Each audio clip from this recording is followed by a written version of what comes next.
नमस्कार साथियों, मैं हूं सुरजीत और आप लोगों का स्वागत है एजुकेशन जोन पे। तो आज हम लोग देखेंगे पादप कोशिका तथा जंतु कोशिका में अंतर। तो इसको आज हम लोग विस्तार से समझते हैं कि पादप कोशिका और जंतु कोशिका में क्या क्या अंतर पाए जाते हैं। ठीक है। तो क्योंकि हम लोग देखते हैं कि जो पौधे होते हैं हम लोग से बिल्कुल ही अलग होते हैं, जीव जंतु से अलग होते हैं। वो ना तो एक स्थान से दूसरे स्थान जा सकते हैं, या तो हम लोग देख सकते हैं कि वो अपने आप ही खुद से, हम लोग उसको कह सकते हैं वो खुद से अपना खाना बनाता है। ठीक है, मतलब वो स्वपोषी है और हम लोग हैं परपोषी। ठीक है। तो पादप कोशिका और जंतु कोशिका में क्या अंतर है, चलिए हम लोग स्टार्ट करते हैं। पहला नंबर हम लोग स्टार्ट करते हैं कि अभी हमने जाना था कि जो पादप कोशिका होते हैं अपने से खाना बनाते हैं। वो क्यों बनाते हैं? क्योंकि उनके पास क्या होता है? हरित लवक, क्लोरोफिल। पादप कोशिका के पास हरित लवक मतलब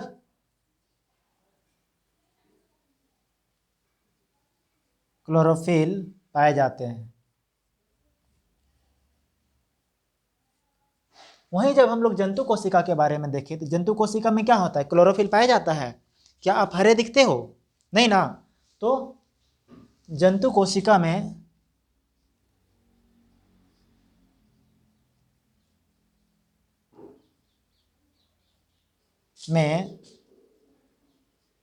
हरित लवक, हरित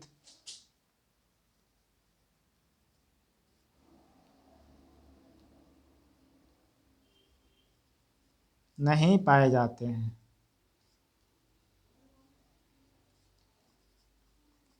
ठीक है। जंतु कोशिका में क्या नहीं पाए जाते हैं? हरित लवक। अब हम लोग दूसरा अंतर देख लेते हैं। दूसरा अंतर और क्या हो सकता है कि पादप कोशिका में क्या होता है? एक कोशिका भित्ति पाई जाती है। पादप कोशिका में किसके बाहर?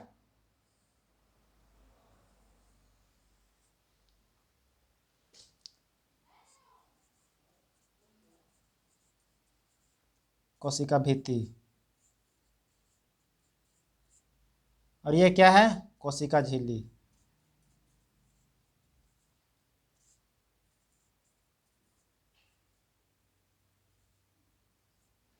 तो जब हम लोग पढ़ रहे थे कोशिका के मुख्य घटक, तो उस समय हम लोग पढ़े थे कि कोशिका झिल्ली उनमें से भी एक क्या है? एक मुख्य घटक में से। लेकिन वहाँ पे ये भी दिया हुआ था कि पादप कोशिकाओं में कोशिका झिल्ली के बाहर में बाहरी परत, एक मोटी सी परत पाई जाती है जिसे हम लोग कोशिका भित्ति कहते हैं। ठीक है। तो पादप कोशिका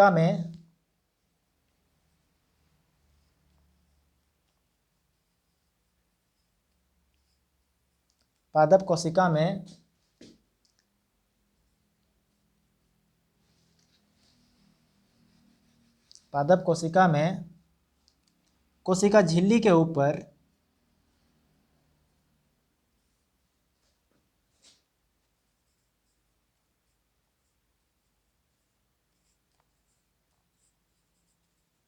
ऊपर कोशिका भित्ति सेल वॉल होती है। लेकिन जंतु कोशिका में ऐसा कुछ भी नहीं होता है। जंतु कोशिका में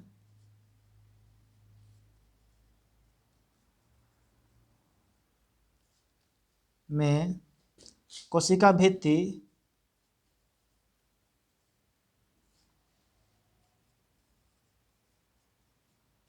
अनुपस्थित होती है।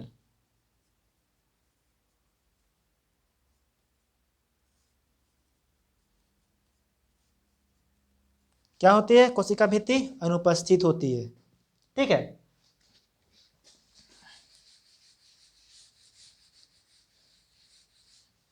अब तीसरा अंतर अगर हम लोग देखें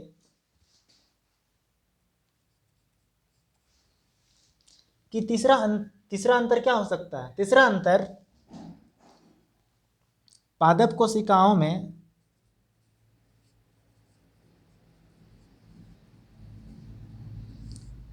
पादप कोशिका का रसधानी का आकार बड़ा होता है।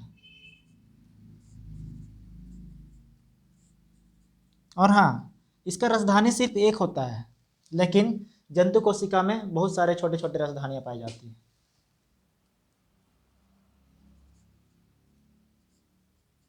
जंतु कोशिका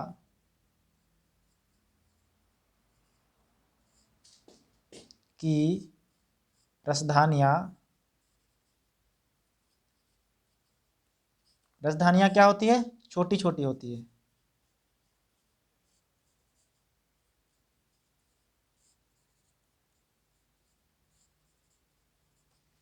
ठीक है। पादप कोशिका की रसधानी का आकार क्या होता है? बड़ा होता है, जबकि इसके मुकाबले जो जंतु कोशिका की रसधानियां काफी छोटी छोटी होती है। ठीक है। अब चौथा अंतर हम लोग अगर देखना चाहेंगे तो जो पादप कोशिका का जो केंद्रक है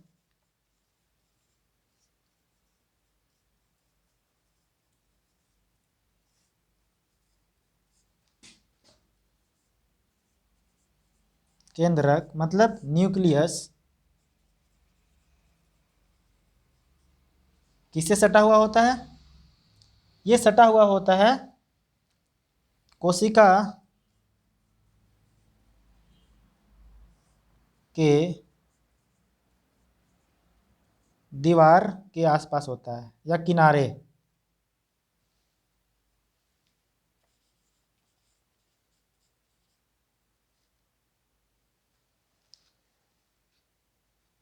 कोशिका के, अच्छा यहाँ पे किनारे पर ही लिख देते हैं।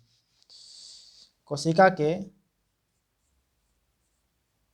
किनारे पर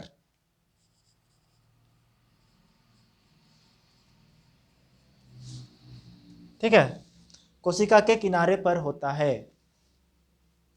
लेकिन अगर हम लोग जंतु कोशिका में देखें तो हम लोग पाएंगे कि जंतु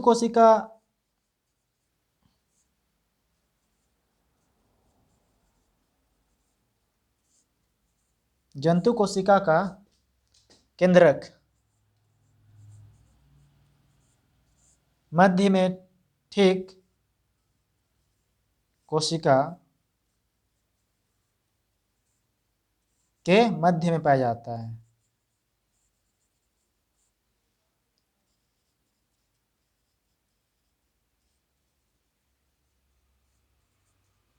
ठीक है। जंतु कोशिका का केंद्रक ठीक कोशिका के मध्य में पाया जाता है। जगह बच रहा है क्या? चलिए हम लोग लिख सकते हैं। और एक अंतर, कम से कम हम लोग को 5 अंतर तो लिखना ही लिखना है।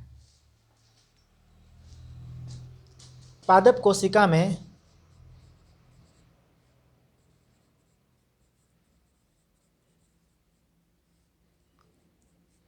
सेंट्रोसोम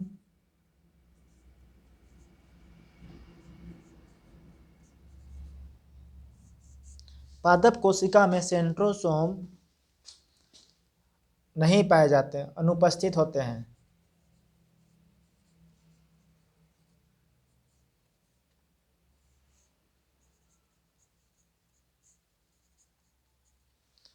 पादप कोशिका में सेंट्रोसोम क्या होते हैं? अनुपस्थित होते हैं। लेकिन यही जंतु कोशिका में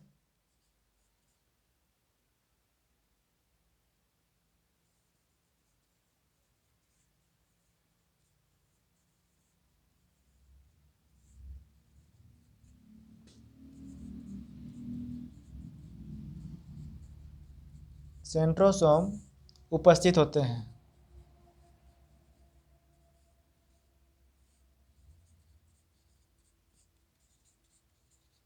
ठीक है। जंतु कोशिका में सेंट्रोसोम उपस्थित होते हैं।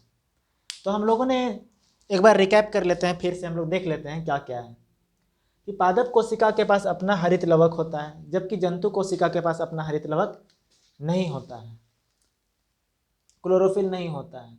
दूसरा अंतर है कि पादप कोशिका में कोशिका झिल्ली के ऊपर कोशिका भित्ति पाई जाती है, लेकिन जंतु कोशिका में ऐसा बिल्कुल भी नहीं है। जंतु कोशिका का सबसे बाहरी परत क्या है? कोशिका झिल्ली। जबकि पादप कोशिका का सबसे बाहरी परत कोशिका भित्ति होता है। पादप कोशिका का राजधानी का आकार बड़ा होता है, जबकि जंतु कोशिका की राजधानियाँ कैसी होती है? छोटी छोटी होती है। पादप कोशिका का केंद्रक कोशिका के किनारे में स्थित होता है, ठीक है, लेकिन जंतु कोशिका का केंद्रक ठीक कोशिका के बीच यानी मध्य में स्थित होता है। अब पांचवा, पादप कोशिका में सेंट्रोसोम नहीं पाए जाते हैं, लेकिन जंतु कोशिका में क्या है कि सेंट्रोसोम पाए जाते हैं, ठीक है। तो उम्मीद करता हूं कि आप लोगों को समझ में आया होगा और ये वीडियो आप लोगों के लिए बहुत ही हेल्पफुल होगा, आप लोगों के एग्ज़ाम के लिए भी बहुत हेल्पफुल होगा। तो अगर वीडियो अच्छा लगा तो लाइक, शेयर एंड सब्सक्राइब जरूर करें। धन्यवाद।